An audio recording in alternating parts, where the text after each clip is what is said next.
கரூர் வேலுச்சாமிபுரத்தில் 41 உயிர்கள் பலியான சம்பவத்திற்கு தவிக தலைவர் விஜய் தார்மீக பொறுப்பேற்றிருந்தால் நீதிமன்றம் அவருக்கு கண்டனம் தெரிவித்திருக்காது என அமமுக பொதுச் செயலாளர் டிடிவி தினகரன் தெரிவித்துள்ளார். தஞ்சையில் அவர் செய்தியாளர்களிடம் பேசியதை தற்பொழுது பார்க்கலாம்.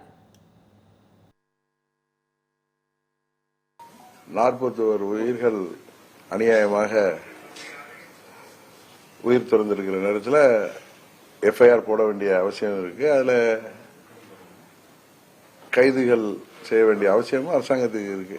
இது ஏதோ நான் அரசாங்கத்துக்கு ஆதரவா பேசுறேன்னு இல்லை, நடக்கிறதா நான் உங்களுக்கு தெரியும். நியூட்ரலா நம்ம பாக்குறப்ப, ஒரு குடிமகனா பாக்குறப்ப எல்லாம் சரியா தான் நடக்குது.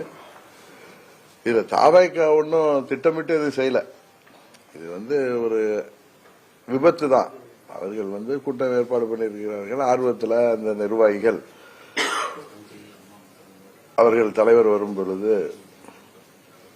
நிறைய கூட்டத்தை காட்ட வேண்டும் என்றெல்லாம் அவர்கள் ஏற்பாடு செய்திருக்கிறார்கள். இதனால அனுபவம் குறைவினால அவங்களுக்கு அவ்வளவு தொண்டர்கள் வந்திருக்கின்ற இடத்துல அவர்களுக்கு உரிய அடிப்படை வசதிகளை, இப்ப நம்ம எல்லாம் கூட்டம் போட்டோம்னா, ஆர்ப்பாட்டம் அறிவிச்சா, வெயில் நேரமாக இருந்தா கூட அவர்களுக்கெல்லாம் குடிக்க தண்ணீர், பிஸ்கட் எல்லாம் கொடுப்போம். எல்லா கட்சிகளும் செய்வாங்க. அவர்களுக்கு தெரியாமல் இருந்திருக்கலாம். அது கூட அவங்க வேணுக்குன்னு செய்யல, நம்ம சொல்லல. அதற்கு திரு விஜய் அவர்கள் அதுல அந்த விபத்தை பார்த்தது மிகவும் மனது உடைந்து போயிருப்பார். இது எல்லோருக்கும் உள்ளதுதான். அது அவங்க முதல்வர் அவர்கள் சொன்னது போல எந்த தலைவருமே அவங்க கட்சி தொண்டர்களோ நிர்வாகிகளோ இறப்பதை யாருமே ஏற்றுக்கொள்ள மாட்டார்கள், விரும்ப மாட்டார்கள் என்று அவர் யதார்த்தமாகவும் சொல்லியிருக்கார். ஆனா நான் நினைக்கிறேன் திரு விஜய் அவர்கள் இதுக்கு தார்மீக பொறுப்பேற்றிருந்தார். நேற்று நீதிமன்றம் கூட அவர் மீது அவ்வளவு கண்டனங்கள் தெரிவிச்சிருக்காரு. தார்மீக பொறுப்பேற்றிருந்தா ஒருவேளை அது பழி நம்ம மீது வந்து விடுமோன்னு அவருடைய ஆலோசகர்களோ இல்ல வழக்கறிஞர்களோ சொன்னதுனால அவர் அப்படி பேசியிருப்பாரோ அப்படின்ட்டு நான் நினைக்கிறேன்.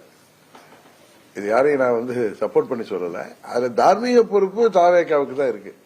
அவர்கள் ஒன்னும் திட்டமிட்டு எந்த முயற்சியும் செய்யவில்லை என்றாலும் தார்மீக பொறுப்பை தவிக ஏற்றிருந்தால், அதன் தலைவர் ஏற்றிருந்தால், இவ்வளவு தூரம் நீதிமன்றத்தில் போய் உயர்மன்ற நீதி அரசர் கூட இவ்வளவு வருத்தம் தெரிவித்திருக்கின்ற அளவுக்கு, கண்டனம் தெரிவித்திருக்கிற அளவுக்கு சென்றிருக்காது. இதனால நடந்தது எல்லாம் நடந்துட்டு இன்னும் அவங்க போன சனிக்கிழமை நேரம் அந்த 41 பேரும் நம்மை போல் நன்றாக உயிரோடு இருந்திருக்கக்கூடியவர்கள் இன்றைக்கு உயிரோடு இல்லை. திரு விஜய் அவர்கள் கூட்டணி பற்றி பேசக்கூடிய மனநிலையில் இருப்பாரா? நான் கூட ஊடகங்கள் எல்லாம் பாக்குற சில செய்தி எல்லாம் கூட்டணி சம்பந்தமா பேசுறாங்கன்னு. நிச்சயம் யாருமே இந்த நேரத்தில் இத்தனை பேர் பலியாகி இருக்கிறார்கள், இன்னும் அவர்கள் கட்சி நிர்வாகிகள் எல்லாம் கைது செய்யப்பட்டிருக்கிறார்கள், நீதிமன்றம் கண்டனம் தெரிவித்திருக்கிறது. இந்த நேரத்தில் அவர் கூட்டணி பற்றி பேசுவதெல்லாம் எந்த ஒரு மனிதருக்குமே இருக்காது, எந்த ஒரு தலைவருக்கும் இருக்காது.